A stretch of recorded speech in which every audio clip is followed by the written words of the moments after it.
Okay, last Glinda video, and then I swear I'm done. Also, the natural curls are in fact naturally curling today, so enjoy them while they last, because I leave for Pilates in an hour.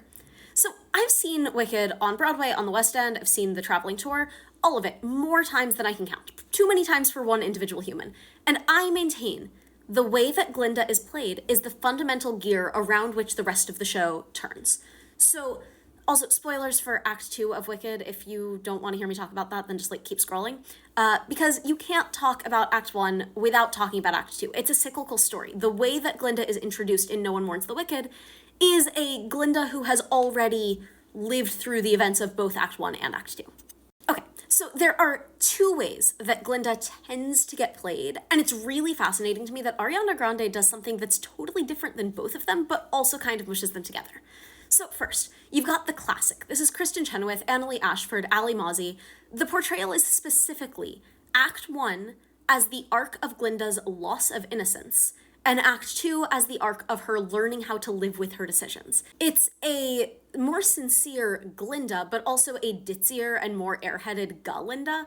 Do yourself a favor if you haven't seen it already. Look up Ali Mozzie's rendition of Popular. Her sincere moments read as more genuine with this variation because she means every word, and her sharper, sadder moments hurt because you know that she is hurting. So it's a Galinda who genuinely does not register that her actions hurt other people until the moment in the Ozfest ballroom when Fiyero asks her what's wrong, and at least in the stage show she responds, "I got exactly what I wanted." And it's almost funny because you can tell that it's a Galinda who has never really considered that her actions have an impact on others. The line in Thank Goodness, the Act 2 song, that goes, "There are bridges you didn't know you'd crossed until you crossed them," that is a grief line. That is her realizing that whatever innocence she had is gone, and that is because of her own choices, and she can't take them back, even if she didn't wholeheartedly mean every single choice that she made along the way.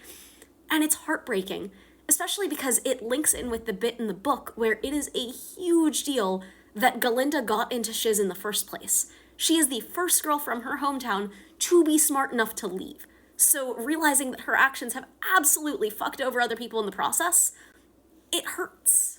And then she just has to live with it. Which is interesting in comparison to Rendition 2, which is a more manipulative, sharper, frankly a little bit more unhinged way of playing the role, which is closer to what Megan Hilty and Louise Dearman did. Louise Dearman's, for the record, is my favorite. So it's a Glinda who was never that innocent. She enters the story knowing that she is after power and she is ambitious, and that is the whole reason she is at shiz. She wants to secure power, whether that is through sorcery, through marriage, through popularity, doesn't really matter. Popular is a reveal into just how much thought and process go into every single one of her actions, and just how well she understands the power hierarchy that underpins all of Oz.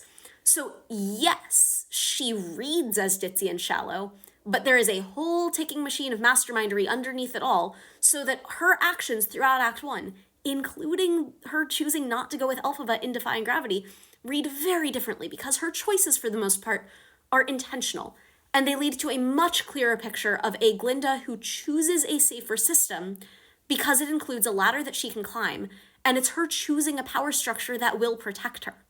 And then her grief in Act 2 reads equally genuine, but with more devastation to it, because this is a Glinda who knows full well that her actions led directly to the consequences that she and her best friend are now living out. And like the spells in the Grimoire, this is an underlying feature of the whole show, she cannot undo what's been done, she just has to live with and make the best of it. And it reads almost desperate in both No One Mourns the Wicked and Thank Goodness, because that's the Glinda who has lived through all the events of Act 1 already. I do find that Ariana Grande's portrayal in the movie is closer to that manipulative, sharp Glinda a la Megan and Louise, and we see that in very specific directorial choices too, like Glinda actively swooping in on Fiyero and Dancing Through Life and shoving another girl out of the way in order to be the prettiest girl that the song references. But she brings in some of that really deep innocence all through Act 1, and it really rings true in the woundedness that you see on her face in No One Mourns the Wicked. And that makes me really look forward to what she's going to do in Act 2 when that comes out. Okay, I'm done now, I promise. Fun fact, I am exactly this much of a nerd about plenty of other musicals, so if you want a deep dive analysis of anything else, I'm here now, so just let me know in the comments.